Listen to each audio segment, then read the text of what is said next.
ತಂದೆ ರೇವಣ್ಣ ಅರೆಸ್ಟ್, ಮಗ ಎಸ್ಕೇಪ್. ಜರ್ಮನಿಯಿಂದ ಪ್ರಜ್ವಲ್ ಹೋಗಿದ್ದಿಲ್ಲಿಗೆ. ಸ್ಫೋಟಕ ಮಾಹಿತಿ ಕಲೆ ಹಾಕಿದ ಎಸ್ಐಟಿ. ನಿನ್ನೆ ಹೊಳೆನರಸೀಪುರದ ಜೆಡಿಎಸ್ ಶಾಸಕ ಎಚ್.ಡಿ. ರೇವಣ್ಣ ಅರೆಸ್ಟ್ ಆಗಿದ್ದ ತಡ ಇವರ ಪುತ್ರ ಹಾಸನ ಸಂಸದ ಪ್ರಜ್ವಲ್ ರೇವಣ್ಣ ಜರ್ಮನಿಯಿಂದ ಕಾಲ್ಕಿತ್ತಿದ್ದಾರೆ ಅನ್ನೋ ಸುದ್ದಿ ಹೊರಬಿದ್ದಿದೆ. ಹಾಗಾದ್ರೆ ತಪ್ಪು ಮಾಡದಿದ್ರೆ ಪ್ರಜ್ವಲ್ ರೇವಣ್ಣ ಹೆದರೋದ್ಯಾಕೆ? ಈಗ ಅವರು ಅದ್ಯಾವ ದೇಶದಲ್ಲಿ ಅಡಿಗೆ ಕೂತಿದ್ದಾರೆ? ಎಸ್ಐಟಿ ಅಧಿಕಾರಿಗಳಿಗೆ ಸಿಕ್ಕ ಸ್ಫೋಟಕ ಮಾಹಿತಿ ಏನ್ ಗೊತ್ತಾ? ಅದನ್ನ ಡೀಟೇಲ್ ಆಗಿ ತೋರಿಸ್ತೀವಿ. ಆದ್ರೆ ಅದಕ್ಕಿಂತ ಮೊದಲು ನಮ್ಮ ಚಾನಲ್ ಅನ್ನು ಸಬ್ಸ್ಕ್ರೈಬ್ ಮಾಡ್ಕೊಳ್ಳಿ. ಹಾಗೇನೇ ಪಕ್ಕದಲ್ಲಿರೋ ಬೆಲ್ ಬಟನ್ ಅನ್ನು ಪ್ರೆಸ್ ಮಾಡಿ.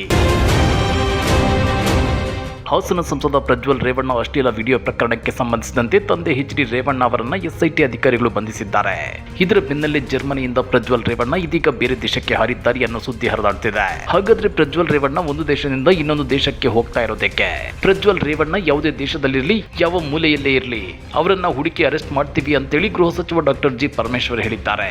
ನಿಮ್ಗೆ ಗೊತ್ತಿರಲಿ, ಏಪ್ರಿಲ್ 18ರಂದು ಪ್ರಜ್ವಲ್ ರೇವಣ್ಣಗೆ ಸಂಬಂಧಿಸಿದ ಅಶ್ಲೀಲ ವಿಡಿಯೋಗಳಿರುವ ಪೆನ್ ಡ್ರೈವ್ ವಿಚಾರ ಬೆಳಕಿಗೆ ಬಂದಿತ್ತು. ಆನಂತರ ಏಪ್ರಿಲ್ 26ರಂದು ಹಾಸನ ಕ್ಷೇತ್ರಕ್ಕೆ ಲೋಕಸಭಾ ಚುನಾವಣೆ ನಡೆದಿತ್ತು. ಮತದಾನ ನಡೆದ ನಂತರ ಅವತ್ತು ರಾತ್ರಿಯೇ ಅಂದ್ರೆ ಏಪ್ರಿಲ್ 27ರ ನಸುಕಿನ ಜಾವವೇ ಪ್ರಜ್ವಲ್ ಜರ್ಮನಿಗೆ ಹಾರಿದ್ರು. ಈ ನಡುವೆ ಪ್ರಜ್ವಲ್ ವಿರುದ್ಧದ ಪೆನ್ ಡ್ರೈವ್ ಪ್ರಕರಣ ಕಾಡ್ಗಿಚ್ಚಿನಂತೆ ಹಬ್ಬಿತ್ತು. ಇದರಿಂದ ಕರ್ನಾಟಕ ಸರ್ಕಾರ ರಾಜ್ಯ ಮಹಿಳಾ ಆಯೋಗದ ಒತ್ತಾಯದ ಮೇರೆಗೆ ಪೆನ್ ಡ್ರೈವ್ ಪ್ರಕರಣವನ್ನ ಎಸ್ಐಟಿಗೆ ವಹಿಸಿತ್ತು. ಇತ್ತ ತನಿಖೆ ಕೈಗೆತ್ತಿಕೊಂಡಿರುವ ಎಸ್ಐಟಿ ಅಧಿಕಾರಿಗಳು ಇದೀಗ ಪ್ರಜ್ವಲ್ ವಿರುದ್ಧ ಬ್ಲೂ ಕಾರ್ನರ್ ನೋಟಿಸ್ ಹೊರಡಿಸಿದ್ದಾರೆ. ಅದರಂತೆ ಪ್ರಜ್ವಲ್ ರೇವಣ್ಣ ಜರ್ಮನಿಯಿಂದ ದುಬೈಗೆ ಹಾರಿ ಅಲ್ಲಿಂದ ಇನ್ನೊಂದು ದೇಶಕ್ಕೆ ಹಾರಿದ್ದಾರೆ ಅನ್ನೋ ಸುದ್ದಿ ಹರಿದಾಡ್ತಿದೆ. ಅಷ್ಟಕ್ಕೂ ಏನಿದು ಬ್ಲೂ ಕಾರ್ನರ್ ನೋಟಿಸ್ ಅಂದ್ರ? ವಿದೇಶಗಳಲ್ಲಿರುವ ಆರೋಪಿಗಳ ಬಂಧನಕ್ಕಾಗಿ ಸಾಮಾನ್ಯವಾಗಿ ಸಿಬಿಐ, ಇಂಟರ್ಪೋಲ್ ಮೂಲಕ ರೆಡ್ ಕಾರ್ನರ್ ಹಾಗೂ ಬ್ಲೂ ಕಾರ್ನರ್ ನೋಟಿಸ್ಗಳನ್ನು ಹೊರಡಿಸುತ್ತವೆ. ಸಾಮಾನ್ಯವಾಗಿ ಇಂಥ ಪ್ರಕರಣಗಳಲ್ಲಿ ರೆಡ್ ಕಾರ್ನರ್ ನೋಟಿಸ್ ಹೊರಡಿಸಲಾಗುತ್ತದೆ. ರೆಡ್ ಕಾರ್ನರ್ ನೋಟಿಸ್ ಅಂದ್ರೆ ಪ್ರಪಂಚದ ಯಾವುದೇ ಕಡೆಯಲ್ಲಿರುವ ಆರೋಪಿ ಅಥವಾ ಅಪರಾಧಿಯನ್ನು ಹಸ್ತಾಂತರಿಸಲು ಅಥವಾ ಅಂತಹುದೇ ಕಾನೂನು ಕ್ರಮ ಕೈಗೊಳ್ಳಲು ಮಾಡುವ ವಿನಂತಿಯಾಗಿದೆ. ಮತ್ತೊಂದೆಡೆಯಲ್ಲಿ ಬ್ಲೂ ಕಾರ್ನರ್ ನೋಟಿಸ್ ಮೂಲಕ ಇಂಟರ್ಪೋಲ್ ವಿದೇಶಿ ಸಂಸ್ಥೆಗಳ ಸಹಯೋಗದೊಂದಿಗೆ ಅಪರಾಧಿ ಅಥವಾ ಆರೋಪಿಯ ಬಗ್ಗೆ ಹೆಚ್ಚಿನ ಮಾಹಿತಿಯನ್ನು ಸಂಗ್ರಹಿಸುತ್ತದೆ. ಅಂದ್ರೆ ಇಂಟರ್ಪೋಲ್ ತನ್ನ ಯಾವುದೇ ಸದಸ್ಯ ರಾಷ್ಟ್ರದಿಂದ ಬ್ಲೂ ಕಾರ್ನರ್ ನೋಟಿಸ್ ಅನ್ನು ಜಾರಿಗೊಳಿಸಿ ಅಪರಾಧಿಯ ಗುರುತು, ಸ್ಥಳ ಅಥವಾ ಅನುಮಾನಾಸ್ಪದ ಚಟುವಟಿಕೆಗಳ ಬಗ್ಗೆ ಮಾಹಿತಿ ಪಡೆಯಬಹುದಾಗಿದೆ.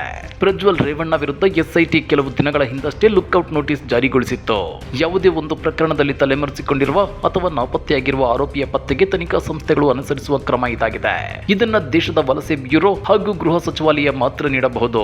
ಹೀಗಾಗಿ ರಾಜ್ಯದ ಎಸ್ಐಟಿ ತಂಡ ಗೃಹ ಸಚಿವಾಲಯದ ಬೆಂಬಲ ಪಡೆದಿದೆ ಎನ್ನಲಾಗ್ತಿದೆ. ಎಸ್ಐಟಿಗೆ ಸಿಕ್ಕಿರೋ ಮಾಹಿತಿ ಪ್ರಕಾರ ಏಪ್ರಿಲ್ 27ರಂದು ಬೆಂಗಳೂರಿನಿಂದ ಜರ್ಮನಿಗೆ ಹಾರಿದ್ದ ಪ್ರಜ್ವಲ್ ರೇವಣ್ಣ ಆನಂತರ ದುಬೈಗೆ ತೆರಳಿದ್ರು. ಆದ್ರೀಗ ಆ ದೇಶದಲ್ಲಿಯೂ ಇರದೆ ಹಂಗೇರಿಯ ಬಡಾಪೇಸ್ನಲ್ಲಿ ತಂಗಿದ್ದಾರೆ ಎನ್ನಲಾಗ್ತಿದೆ. ಅಂದ್ರೆ ಒಂದು ದೇಶದಿಂದ ಮತ್ತೊಂದು ದೇಶಕ್ಕೆ ಕಾಲ್ ಕೀಳ್ತಿದ್ದಾರೆ. ಪ್ರಜ್ವಲ್ ರೇವಣ್ಣ ತಮ್ಮ ವಿರುದ್ಧ ಬ್ಲೂ ಕಾರ್ನರ್ ನೋಟಿಸ್ ಜಾರಿಯಾಗುತ್ತೆ ಅನ್ನೋ ಭಯದಿಂದ ಜರ್ಮನಿಯಿಂದ ತೆರಳಿದ್ದಾರೆ ಅನ್ನೋ ಮಾತುಗಳು ಹರಿದಾಡ್ತಿವೆ. ಸದ್ಯಕ್ಕೆ ಎಸ್ಐಟಿ ನೋಟಿಸ್ ನೀಡಿತ್ತು. ಪ್ರಜ್ವಲ್ ರೇವಣ್ಣ ವಿಚಾರಣೆಗೆ ಹಾಜರಾಗಲು 7 ದಿನಗಳ ಕಾಲಾವಕಾಶವನ್ನು ಕೋರಿದ್ದಾರೆ. ಪ್ರಕರಣದ ತನಿಖೆ ತೀವ್ರಗೊಳಿಸಿರುವ ಎಸ್ಐಟಿ ಅಧಿಕಾರಿಗಳು ಪ್ರಜ್ವಲ್ ರೇವಣ್ಣ ಪಾಸ್ಪೋರ್ಟ್ ಎಂಟ್ರಿಯ ಮಾಹಿತಿ ಬಗ್ಗೆ ಸುಳಿವು ಪತ್ತೆ ಮಾಡಿದ್ದಾರೆ. ಪಾಸ್ಪೋರ್ಟ್ ಎಲ್ಲಿ ಎಂಟ್ರಿ ಆಗಿದೆ ಎಂಬುದರ ಮಾಹಿತಿ ಮೇರೆಗೆ ಪ್ರಜ್ವಲ್ ಇದೀಗ ಹಂಗೇರಿಯಲ್ಲಿದ್ದಾರೆ ಅಂತೇಳಿ ತನಿಖಾಧಿಕಾರಿಗಳು ಮಾಹಿತಿ ಕಲೆ ಹಾಕಿದ್ದಾರೆ ಎನ್ನಲಾಗ್ತಿದೆ. ಹಾಗಾದ್ರೆ ಪ್ರಜ್ವಲ್ ರೇವಣ್ಣ ವಿದೇಶದಲ್ಲಿ ಇದ್ಕೊಂಡೇ ತಮ್ಮ ಮೇಲಿನ ಪ್ರಕರಣಗಳ ಇತ್ಯರ್ಥಕ್ಕೆ ಲಾಯರ್ಗಳ ಮೊರೆ ಹೋದ್ರ?